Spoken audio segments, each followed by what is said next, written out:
Welcome to Crossing Phase, the first podcast featuring a Christian and a Muslim talking religion and politics. My name is Matt Hawkins, a former policy director for the Southern Baptist Convention, and my friend John Pinna, founder and executive director of Muslims for Muslims.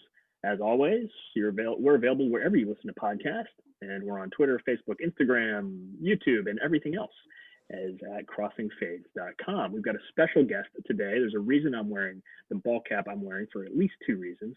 But before we get to that, we're going to see what John is up to in upstate New York. John Pinna, welcome back. Hey, how you doing, bud? It's a boring lead-in. I have nothing's grinding my gears this morning. Nothing crazy. The leaves are falling, so it's beautiful fall weather or autumn. If you're my friend from Europe always makes fun of me when I call it fall. And it's autumn.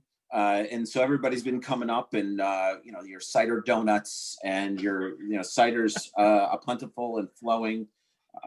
And I'm trying to, my biggest thing right now, I'm trying to map out. So this B-25 bomber was on a night mission during World War II, not to bomb anything in the Catskills, but doing some kind of training, and it hit a mountain. And so I'm trying to figure out exactly where it is so I can hike out to it and take some pictures. So nice. It's got the twin tails. That's like the H, and it's supposed to be planted. And some all the pilots and crew were recovered except for one who's still there. So it's kind of like a grave site. So people visit it, but it's a destination hike. You kind of got to know where it is. It's off the beaten path. So it's one of those. So I'm trying to figure out where it is. Is like the perfect time with the leaves down and everything else. But that's the only thing sexy about what's going on in my life right now. The rest of it is just, it's crossing phase, policy, election, and all this other stuff. Not that it's boring, but yeah. How are you doing, bud? I'm good. It was the first fall weekend here down here in Tennessee. The first time it felt like fall. So leaves are changing, and in-laws had a big pot of soup that was pretty spectacular. We served it with rice and added some cornbread. It was my crock pot is rocking. Weekend. My crock pot is rocking all the time. It's right now. It's simmering. I've got a borscht situation now, as going we speak. Yeah, I got a borscht situation going on, and I was like, maybe I could put a little meat in there. So I put a piece of meat in there, and crock pots make you look great and I'm staring at it right now. Because you just throw everything in, and somehow if you put enough salt, it all works out, right? I mean, I don't know. Right. So that's my story, but all is well. All is well. And we have a wonderful guest this morning. Yeah, let's welcome our guest on, our friend Melissa Ortiz, the DC Belle on Wheels, what I would call a fixture of Capitol Hill advocacy community, and her little Dachshund, who's, I believe, napping at the moment, Annie Oakley. And Melissa goes back many years in the space of Washington, D.C. She's got a fascinating bio. Some of that will come out in the course of this conversation, but Melissa has a biography that intersects both my background and John's background. It's pretty amazing that we have that kind of harmony in one single guest. So Melissa Ortiz, welcome to Crossing Phase. Thank you. It's good to be here. She's particularly known for her advocacy for folks with disabilities. There's a lot of policy to navigate and to advocate for and to reform. And Melissa, tell us a little bit about what you do professionally, and then we'll take it from there.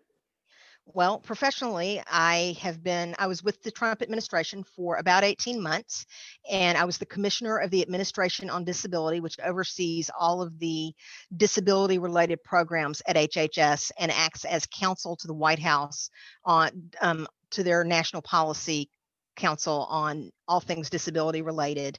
So I did that for 18 months, and I found out two things. First of all, my health went crazy on me. And the thing I found out is that I'm not a bureaucrat. I just couldn't fit the box. Yeah. It really is. And I mean, some of my best friends are still at HHS, and some of my best friends are still in the administration, and I'm hoping to go back in. Should we win in a couple of weeks, I'm hoping to go back in. But when I left to address my health issues, which took over a year, I went back to what I really love to do, which is motivational and public speaking, and helping churches and parachurch organizations, any faith-based organization really. Synagogues have their para-religious organizations, and I know nothing about this in the Muslim space. Do Muslims have organizations that kind of operate as not charities, but support organizations that are not directly linked to the mosque? Well, this was going to be one of my lead-in questions. You know, in my tribe, individuals with disabilities, it's sort of a mixed bag. And what I mean by that is that there are healthy organizations that help out with individuals with disabilities. I can speak from my experience, certainly like in Afghanistan and Pakistan and the Middle East. And Afghanistan, there were some of the first programs that were started and organizations that were started in the last 10 years. So in Muslim countries, there's a tremendous amount of will, but the tools just aren't there. And a lot of times you're talking about Maslow's pyramid, right? So, you know, it's food, it's shelter, and security is what. And some of that's not even there for people with disabilities at this point. So. Right, and so, but I wanted to kind of pitch you for a moment, because we do have a lot of international listeners, to kind of walk through. Okay, as an individual who is advocating in this space. What is it from actually being an individual that has a disability to getting involved in issue-based and constituency-based engagement? Maybe there's just describe that journey a little bit, because NGOs are forming now in Muslim countries all over the MENA region and Central Asia, and the challenge is that a lot of people have the will to do something, but they're not sure how to use their identity and their assertiveness to actualize and operationalize something. So, and maybe that's a question we could talk about a little bit, but I feel like that's it's really important for my tribe to understand who they're listening to and why. Well, and I can think of two immediate answers. First of all, the first thing that I come to is always ask somebody with a disability, how can I help you? Do you need help? And, do you need help? And how can I help you? That's the place you start, because if you make that decision for them, it takes away their dignity to be I hate the term self-actualization, but that's what it is. It's self-governing. So the idea that they can tell you what they need. And then when they've told you what they need, figure out the best way to do it. Let them be a part of the voice all the way along.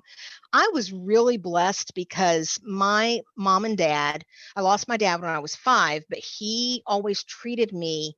He imprinted a real sense of personhood and dignity on me, and that I had something to offer, even though my legs worked differently than my friends, and that I was beautiful and acceptable, and gave me a real sense of self-esteem. My mother, I come from a long line of very strong women. That's a whole nother podcast, but my mother taught me that it was okay for me to be who I was and to figure out a way to participate. And not everybody with a disability has the verbal skills and the communication skills and the assertiveness that I do. Part of that was bred in me. And I'm grateful that my family never allowed me to look at myself as a victim. Victimhood is not a piece of who I am.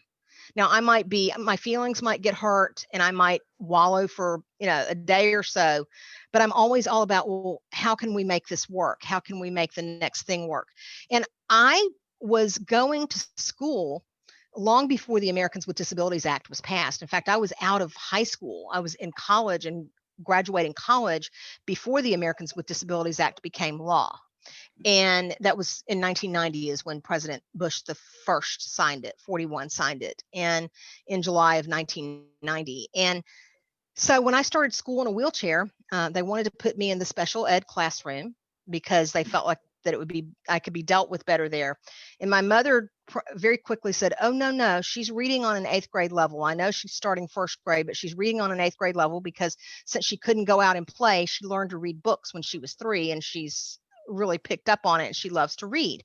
So if you put her in a 1st grade language arts classroom, it's going to go really off the rails quickly. I don't know what the phrase was exactly that she used, but that's what she was saying, was that it was going to go off the rails. And I was your classic child. Besides a child having a disability, I was very sweet, but I was very mischievous. I could get into trouble and cause trouble quicker than you know what. And I love Elijah Cummings and I may have been very different policy wise, but I totally resonated with good trouble. I know about good trouble. And so my journey started very early on. It started in 1st grade. I wanted to be in the mix with everybody else. And so I had a teacher that was a very outside the box thinker, and she let me come in her 1st grade classroom. And when it was time for language arts, I went off to the library and read and did whatever it was I wanted to do in there for the reading time. And I would come back for grammar and spelling. We didn't discover until I was an adult, well established in my career, that I am numerically dyslexic. We always just thought that I had we always just thought that I had a math aversion, and my sister is the original math whiz. So she's 10 years older than I. So there was always this thing of, Melissa, why can't you do what Cindy does? Watch what Cindy does and learn how to do math the way she did it. And my sister, being a good sister, said, don't do that. And what it was is she didn't want me looking over her shoulder because I was the kid's sister. But it also, she kind of got that we were nothing alike and that our brains didn't work the same way. So I became an advocate when I realized that not everybody with a disability had a family like I had, because it's not common it's more common now than it ever was. But back in the 70s, when I was starting school, especially in the South, you put that child with a disability in the special ed classroom and you segregated them so that they were not with their peers. And my dad had died by then, and my mother was like, no, she's going to be with her peers, and she's starting 1st grade in a wheelchair. She had surgery. She's going to have to go to bathroom on the schedule. And we live right across the street from school. So if you feel uncomfortable taking her to the bathroom and helping her with those things, I'll come and do it. So that's how we worked that out. And living across the street from the school was great because it was at the top of the hill, and my mom got her exercise every morning, pushing me up, until one day after school, the little boy upon whom I had a big crush in my class walked, and it was apparently pretty mutual because he always wanted to push my chair everywhere. He took me out in front of the school and he stopped me at the top of at the edge of the curb, and didn't put my brakes on the chair.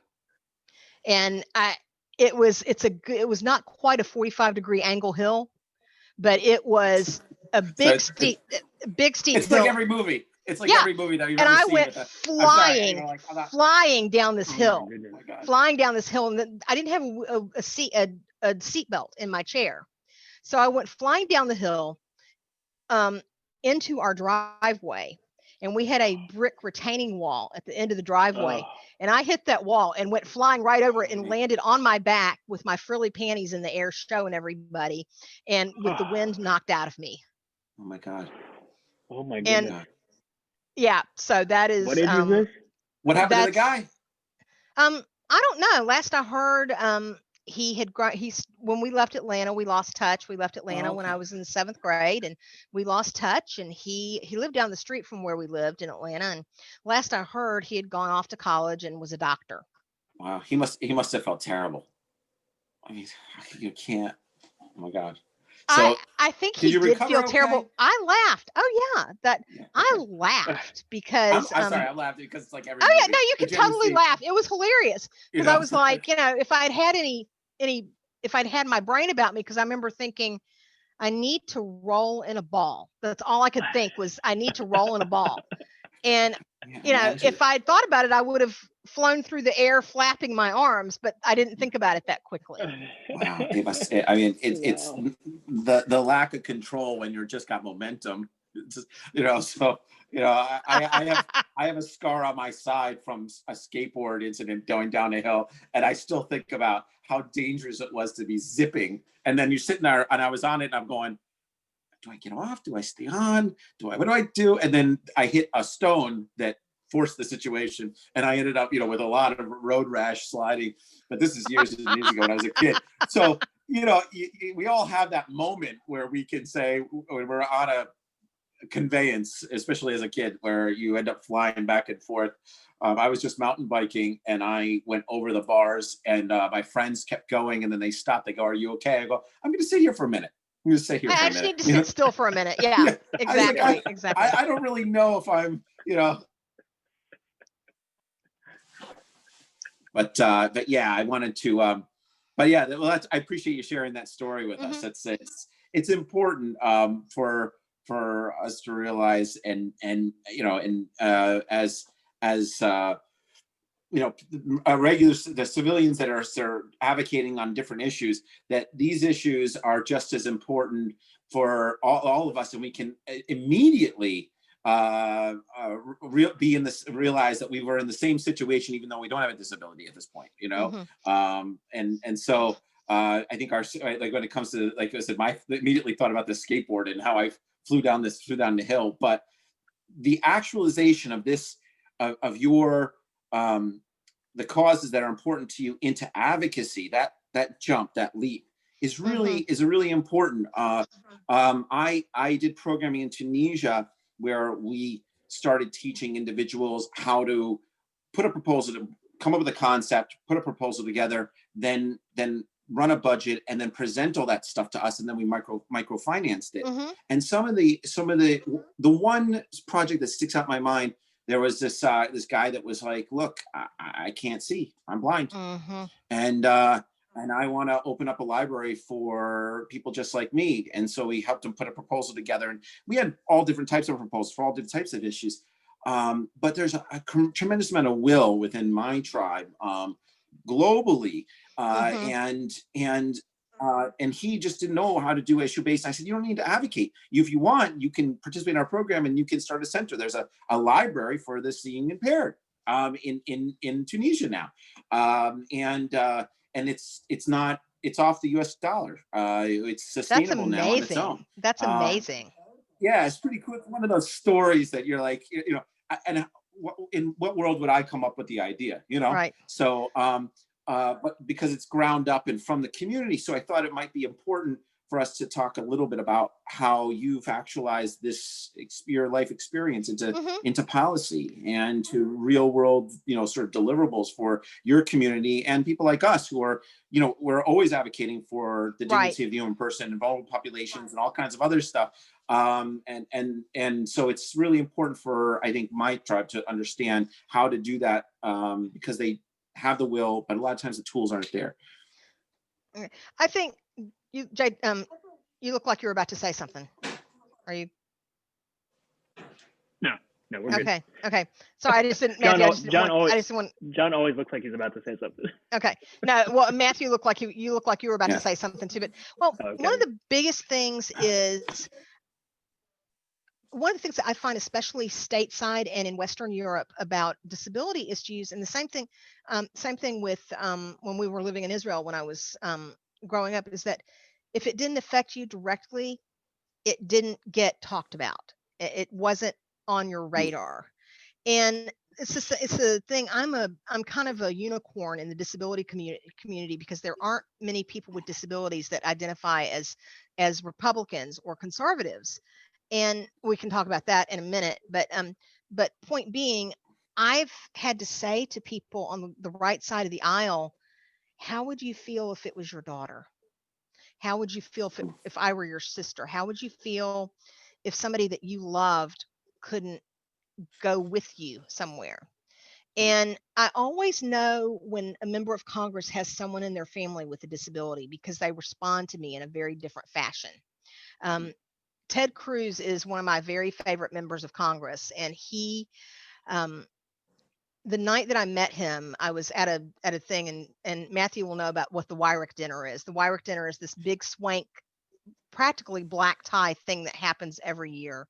and they give out awards, and it's honoring Paul Weyrich, who was one of the founders of the modern conservative movement in DC. And I ended up sitting at the table in the front of the dinner with the Weyrich family. And I don't know exactly how I ended up at their table. I just know that I was there. And my previous service dog was named Lucy, and she was also a dachshund. And Ted Cruz, this was in 2013, right after Ted Cruz was first sworn into the Senate. This was his very first speech in DC. And right in the middle of his speech, he paused. He's a great orator. He knows when to pause to let people respond. And he had paused because he thought that people would respond to this really great point that he made. And Lucy, being Lucy, sat up in my lap and barked at him. And it was absolutely hilarious. I was mortified because I look over and the Weyrich family is staring daggers at me, and I just wanted to crawl under the table. And so Senator Cruz stops, and because I'm looking at him with this look of mortification on my face, and I'm about 16 feet from the podium, and he just says, "It's okay. I'm glad somebody responded because that was a great point." And he just let it roll off and was laughing about it. And so as soon as the event was over, I made a beeline for Senator Cruz to apologize. And the first thing that he did was he asked his designated staffer from that night, who was Chip Roy, who is now a member of Congress himself. On the House side, he said, "Chip, get me a chair, please, and give us several minutes without interruption, please." And he got down on eye level with me. At that time, I now have a chair that goes up and down and I can make myself taller. But at that point, I didn't have that kind of chair. And I was so touched because one of the things that I do when I do sensitivity training for businesses and things like that is I always tell people, when you have someone in a chair, kneel down or try to get on eye level with them, because it creates a sense of equality and a sense of dignity for the person. Because until you've had somebody stand over and yell at you, thinking that because you're in the chair you can't hear, you haven't lived. It's like going to the principal's office every day. And so he sat on eye level with me and talked to me for 10 or 15 minutes about things that needed to happen. And I truly believe he did a thing in the last Congress called the 529, and with the 529 savings accounts on education. And Senator Cruz and several other people put forth a bill that would allow 529 educational savings accounts to be used to pay for things like adaptive equipment, assistive technology, tutoring, anything that would help mitigate a learning disability or a physical disability in the classroom. And it didn't go anywhere. Speaker Pelosi didn't like some of the language in it, and so it died when it went to the House, which was kind of sad. But I have to believe that some of his interests, and this is going to sound very egotistical, and I don't quite mean it that way, but I would like to believe that some of his interests in things disability related have to do with that conversation that we had that night. And he was the first member of Congress that I've not had to ask to sit down so that I could talk to them. And then Mike Lee is one of my other favorite members of Congress, because I taught American government on the high school level for 10 years. And Mike is a constitutional aficionado. And his staff hates to see me coming because they know that we're going to start out talking about policy, but it's very quickly going to turn to constitutional issues. And we're going to be standing there all day, and he's going to be late for his next appointment because he doesn't want to leave. You always know in DC that you've hit it off with a member when they're waving away their designated staffer. And then you know that you're in deep poop with a member when they're frantically looking around for the designated staffer to get them out of that conversation. So we've all been there where we know we're not killing it. We know we're dying. Yeah.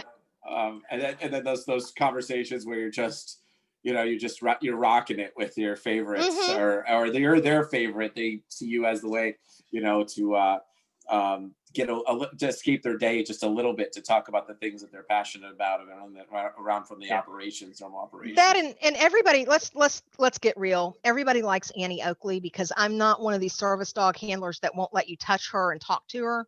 I'll gladly let you hold her and love on her. And I've seen some very stressed out people come out of meetings and be like, "Where's Annie Oakley? Can I just hold Annie Oakley for?" And Annie Annie has a way of just taking the temperature down in the room Right. and making it great. So Melissa, let me ask you this: the advocacy piece, and since we're already kind of like have our minds set on the Hill, tell us about. I'd love to hear one of maybe the biggest or more memorable policy wins that you've been a part of, or that you've witnessed on behalf of people with disabilities, either at the federal level or at a state level. Okay, at the federal level, the biggest win I have ever witnessed was when Bob Corker was chairman of the Foreign Relations Committee, and the UN Treaty on Disability came up for a vote. Mm-hmm. And it's called the Convention on the Rights of People with Disabilities. And Judy Heumann was a big proponent of it. Yeah. And I had read the whole treaty. I didn't just read the talking points. I read the whole treaty, and there were some huge problems in there with national sovereignty and with individual autonomy for people with disabilities. And the way it was pitched was, oh, you'll get to, they'll have to make the whole world accessible to you. You can finally travel everywhere you want to go, and they'll be required by international law and this and that and the other. And the little piece that nobody talked about was the fact that under CRPD, they would have the right to, the local government in conjunction with the international courts would have the right to assign to anybody with a disability an advocate. And it's not an advocate who would necessarily do what you want. It would be the advocate who would tell you how it's going to go. Yeah. And I knew that was bad. It's bad on so many levels. And so I was hired by the Heritage Foundation and Homeschool Legal Defense and somebody else. I don't remember who, but it was a group that these three groups went in together and hired me to be the face and to kind of kill this treaty. They knew that as able-bodied people with no visible disability that they could not speak to it. What they didn't know is that I've known Bob Corker for 30 years. I'm from Tennessee, grew up in Tennessee, and it was between me and one of my best friends the very first time that he ran for office back in the 90s about who was going to manage that campaign. It came down to a choice between the two of us. He chose her. That's fine. And I was good with that because I went on and taught school and did some other things. And the advocates for the treaty did everything they could to keep me out of the meetings. It was bloody. It was bloody. It was warfare. And I just put my pearls on, my pearl necklace and my pearl earrings and my pink twin set and my gray skirt and went to the Hill and sat sweetly with my hands in my lap and sat through the first markup and sat through the second markup or first hearing, then second reading. Then it went to markup, and I ended up in the room. They had tried to work it out. The Judy Heumann and some of the other people had gone to the Senate, to the committee clerk and said, there's not enough room for all the wheelchairs in here. We were in a small meeting room for the markup meeting and in the Capitol proper. And, you need to cut a couple of wheelchairs. And the way the rules work on the Hill is that you are allowed 2 wheelchairs for the Republican side and 2 wheelchairs for the Democrat side. And the Democrats had given up all their space to people in wheelchairs and their companions so they could be in this markup. And they had tried to get the Republicans to sacrifice their 2 spots. And it was done. I mean, the clerk came up to me, he goes, your name's not on the list. And I said, I really think it is because Senator Flake and Senator Corker knew that I was coming today, and Senator McCain, and they all knew that, that I was coming, and they want me to be a part of this conversation. And he said, well, I'm sorry, there's no name on it. Here comes Bob Corker off the elevator to go into this meeting. And he looked at me and he said, is there a problem? And I said, I'm not on the list. And he said, well, I'll make a new list right now.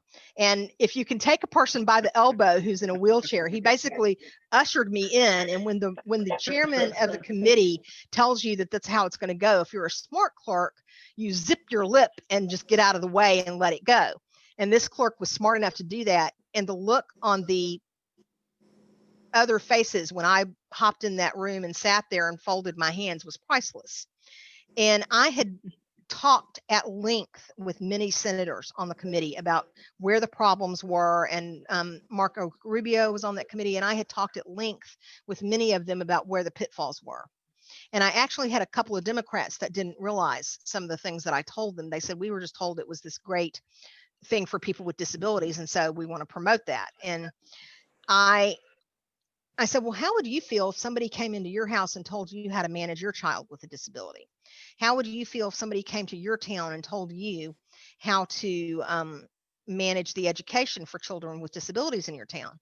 And the immediate response was, no, because they don't know my town. I said, exactly. And I said, here you go. I said, there's some basic human rights that everybody should have, but they need to be bolstered by people in that town. We killed it in committee.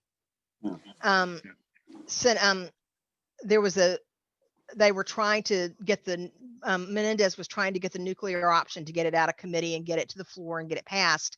And in fact, laid his whole battle plan out in front of people without realizing that I was not one of them.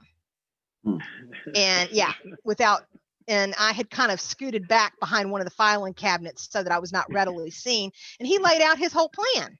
Right. And I didn't do anything but go straight to Bob's office, Corker's office, and tell them what was going on.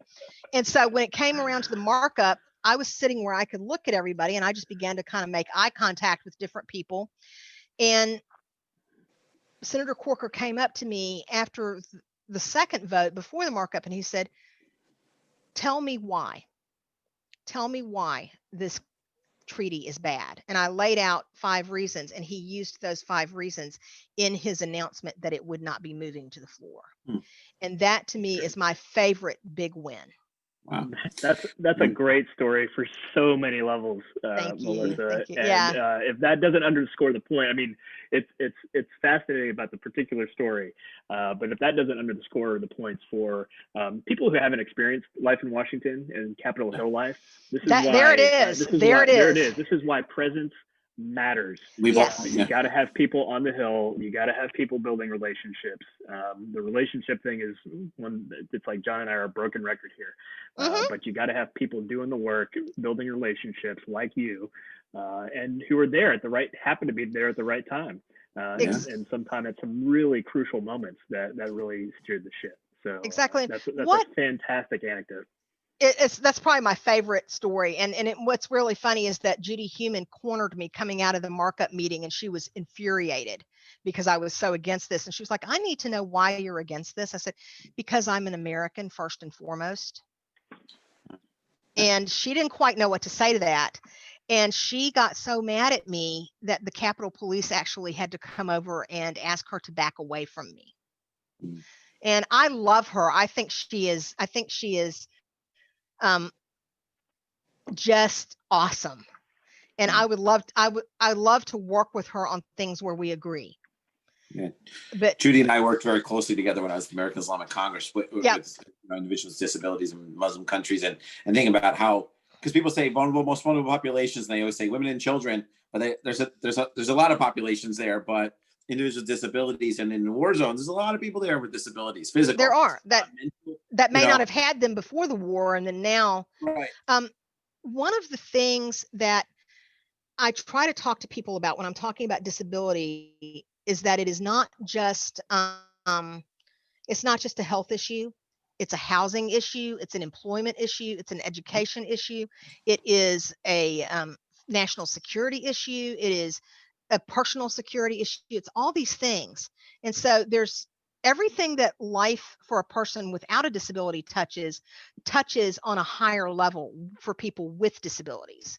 Mm-hmm. And one of the things that I loved when I was at HHS was talking about that, and watching the advocates hear me as a Trump appointee say that I cared about those things and that he cared about those things, and to watch people's the lights kind of start to come on in some of our own appointees' eyes, and in some of the careers' eyes, when I start talking about how it's not just a health issue, it's not just a medical model, it's a social model of everything that a person needs to live, a person with a disability also needs. They just may need some extra things on top of it.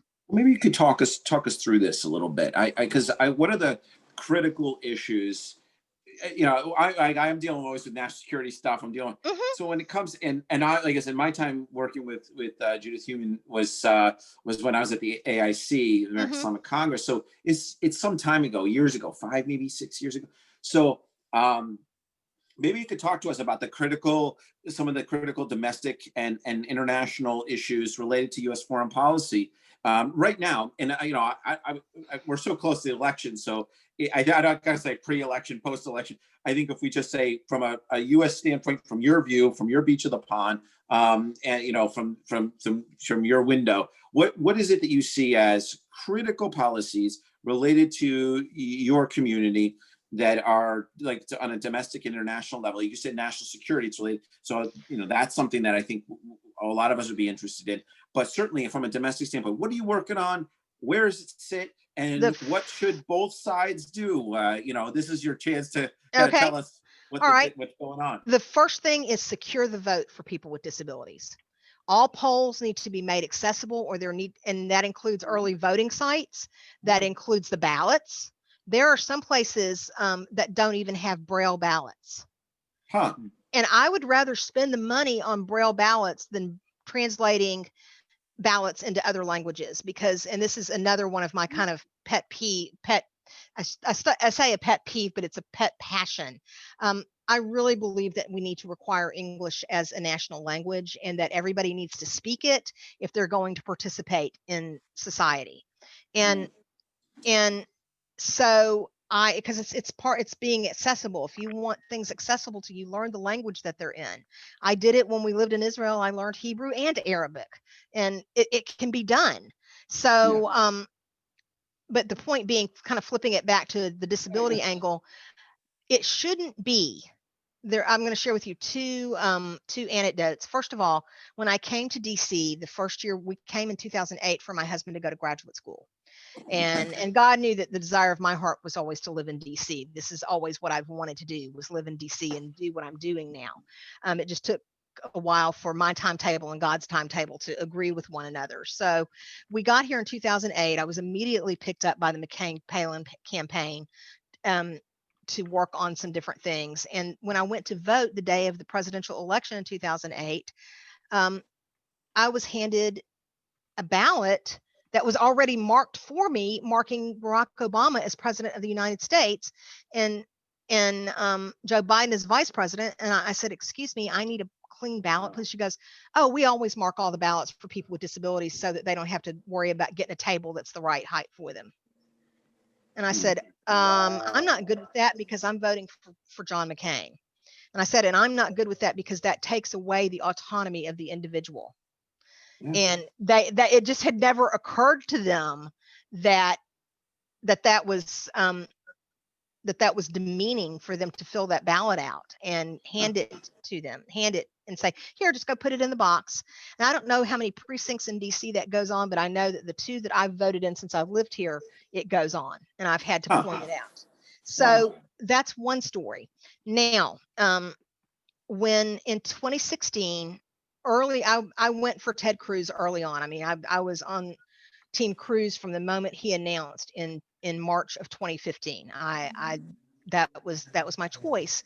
So I was up for a delegate slot to represent Cruz in the 2016 DC primary. Well, when I got to the site of the 2016 GOP caucus or primary or whatever we were calling it that year, it was in a hotel that had an elevator, but the elevator had a luggage rack in it, and they were not letting people who were voting use the elevator. They were telling them they had to go up the steps. And I had a big Cruz sign on the back of my chair, and I had to take it off, and I went in and I talked to the DC grand poobahs of the DC party, the leadership. I shouldn't say grand poobah, but the leadership of the DC party. And I talked to the people that the hotel manager, and I said, we really need to have this elevator. And he said, we offered it to the officials of the GOP, and they said that they didn't need it, that they didn't think anybody would come and vote who would need help getting up the steps. And I It's an accessibility issue. I mean, even people, elderly, it doesn't matter. Like what's going on? And you know, some people just like to ride elevators. You know? That, yes, and it's just really fun to go up and down sometimes. Side note, Matthew and I share a good friend, Paul Teller, and then another good friend that told me to say hi to you guys was Patrick Purcelli. Oh, yeah. Pat. Yeah, Pat. So anyway, but getting back on topic, so Pat, if you're watching, I told him hi, and Paul, if you're watching, I'm going to tell the story about the elevator. Let's hear it. I was talking about riding elevators. So I was at an event in DC that I had to make accessible, and you would know the organization if I told you. It was a huge event, and they wanted me to come in and make the whole thing accessible, and they weren't doing what I asked them to do because the young punk staffers didn't think it was necessary. Okay. And I had just had it out with one of the young punk staffers who had been out of college for 3 years when that happened. And I think my rant to him went something like this: honey, when you were a glint in your daddy's eye, I was in college dealing with stuff like this. So get out of the way, get it done, get out of the way, and let me do it if you're not going to do it. Well, I was summarily dismissed from my role without being paid. And to this day, they have never paid me for the work I did. And I was dismissed from my role. I was treated very shabbily by the rest of the staff. And Paul caught me, and I was sitting in the corner trying desperately not to cry. And I'm a crier. I cry when I'm mad. I cry when I'm sad. I cry when I'm happy. And that doesn't always go well in the public sphere in DC, but it is who I am. And so I was over in the corner at the hotel by the elevator shaft, trying not to bawl, but bawling anyway. And Paul found me and he said, why don't we go up and down the elevator so you can get this out of your system? And I think we went from the bottom of the parking garage to the penthouse level 6 times while I was yelling and screaming in the elevator. And and Paul, being Paul, handled it with a great deal of aplomb and just let me get it out of my system. And then when we got out of the elevator, and it was a glassed in elevator so people could see us going up and down. And he finally said, you need to put your back to the glass so that people will not see your facial expressions, because he said, you're clearly angry. And I said, all right. And he put his best poker face on and was just nodding and smiling the whole time I was talking, clearly. And my hands are going, and somebody else said, we had so much fun watching you go up and down that elevator with your hands flying everywhere. Yeah, it must have been a sight, Yeah. We just, well, good for Paul. Yeah. I can see that scene, knowing both of you. Yeah, he's a good egg. I think we'll keep him. Yeah. I've adopted him as my brother from another mother. So yeah. Well, I think go ahead. Yeah. Well, I was just gonna say before we wrap up, I know already. Oh my gosh. Well, we've been going a while. I could talk. We could talk to you all day. I can go 3 more hours. I mean, Matthew knows I can chat, so I'm always happy to do it. But it's actually more than one thing. First of all, we're both Belmont alumni, so I'm wearing the hat because Melissa is a fellow Belmont alum, and this is the first podcast episode we're recording after the Trump-Biden debate at Belmont on our old campus, in a building that was there neither when I was there nor when Melissa was there, but because I was there way before you, so. Yeah. We won't go into details about when, but we're kind of flying our Belmont alum flags today.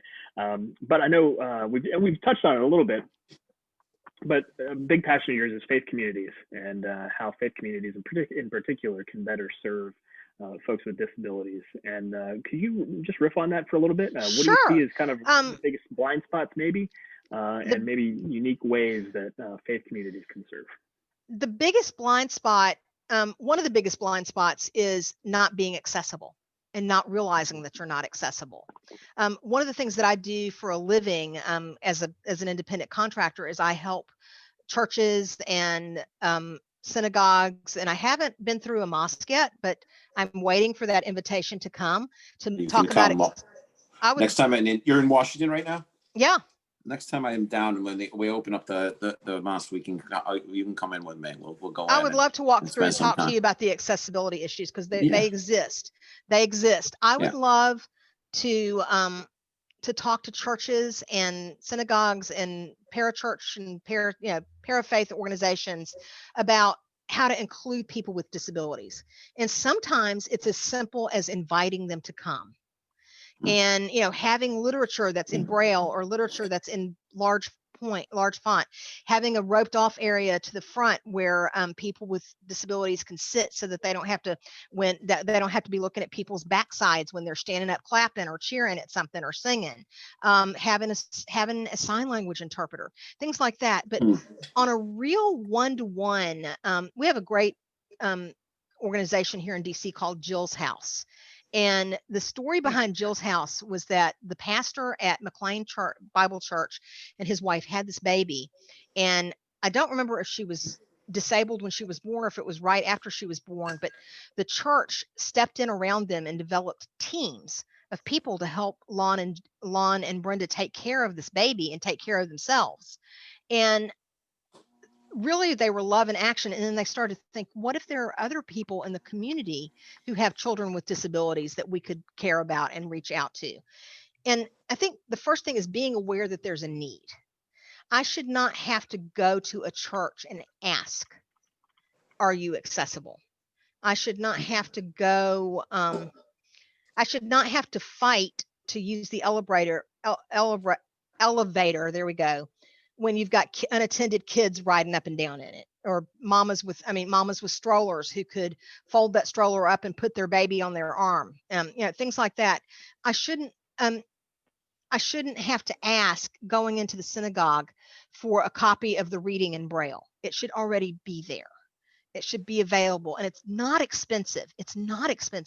There should be the headsets there, but mostly there should be a willingness among the community of believers at that place of worship to welcome someone with a disability. Yeah. I have to laugh because I was in a wedding in upstate New York, in Red Hook, actually. Is it Red Hook? Oh, it's right across the river. Yeah. Okay, Red Hook.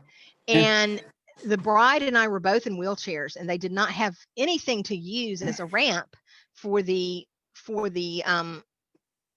altar for us to go up to the top. I was the matron of honor, and to go up to the top to have the ceremony. So they brought a makeshift ramp that was at a 45-degree angle. And in the video of the wedding, you can see the bride and me both. Which is like this. Yeah, exactly. And 45 degrees. Tugging at our dresses to keep them over the knees and things like that. And, and while that's not, I mean, what happens when they have somebody that wants to come and speak at their church? Do they have to stand at the floor and speak? I would love to see architectural design and things like that be a part of people's thoughts when they're making new buildings. International universal design is what I'm looking for. But even more simple than that, if you've got a family in your synagogue or your mosque or your church who has a family member with a disability, and you're going to the grocery store, call that family and say, hey, can I pick up a quart of milk for you? Can I pick up a pound of ground beef? Or even just pick it up and take it over to their house, because most people have freezers and they can put, and milk comes in shelf ready containers now that you can just stick on the shelf refrigerated. Right. What I hear and what I've experienced, when you have a family member with a disability and all of a sudden you're making dinner for the rest of the family and you need that pound of ground beef, you can't just go jump in the car and go get the pound of ground beef or the quart of milk. That's a really practical thing. Yeah. Another really practical thing is for that same family that maybe they live down the street from you, and you notice that all their time is taken up with their child with a disability, and they have these other kids without disabilities. Offer to spend the afternoon with that child, or spend the day with that child or that family member, so they can go do something that might not be accessible to the family member, but that the other kids want to go do. Because something that I see in a lot of families, and I hate the term special needs for this reason. When you talk about a child with special needs, it makes them somehow the most important person in the family. or that the family kind of revolves around the needs of that child. And you have these other children over here who may not have a disability, who have needs also that are not being met because of child A. And the ghouls among us would say, well, that's a great reason why children should not be born with disabilities, which incidentally, 95% of children diagnosed in the womb with a disability are aborted. So, you have that ghoulish response, but I think our response as community of faith needs to be, let us put our arms around you. Let us help you. Let's go build the ramp. Let's get people to donate supplies for the ramp. Let's figure out what you need to function, and we will make it happen as your community. And that's what I have a real heart for. Is there any sort of universal? I know a lot of faith communities have this where it doesn't matter what faith community it is. There's sort of universal messages for faith communities and places of worship and stuff like that. There must be something. There must be a resource, right? There are resources across the faith-based communities, and I can pull those together for you guys to put up. Yeah, we can post them on the website. I would love that. I would love that. But one of the biggest things is, like, I sent the cheat sheet to you guys that said, say this, not that. And, talking about the language that we use, talk about somebody as being a wheelchair user instead of wheelchair bound. I mean, nobody is going to attach me as long as I have breath in my body. Nobody is tying me in that chair with bungee cords. Right. And talk about people with disabilities, talk about people, and focus. That's how you begin to give people dignity, is by focusing on their personhood. And we are all deserving of dignity and respect, even if I disagree with you politically, even if I don't have the same religion as you, even if my body moves differently or my brain works differently. We are all deserving of respect because God saw fit to create us. And that's the bottom line. I think it's a really great message to close out on, and we really appreciate you taking the time, Matthew. Yeah, Melissa, thank you so much for what a great way to wrap up the show. I know we could talk for hours longer with you. I'm open to do another. We'll have to have you. Yeah, we'll have to come back and talk about some other stuff. But really appreciate you ending that note on an emphasis and a theme that carries along a lot of episodes of Crossing Faith, and that is human dignity.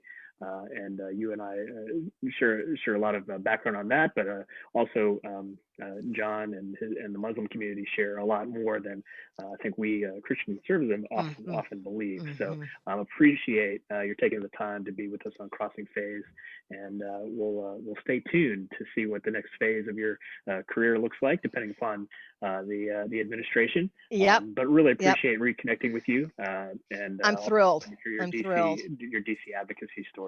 So, Melissa Ortiz, thanks again for being on Crossing Phase. Bye, guys. Thanks for having me. Thank you for coming. We really appreciate it.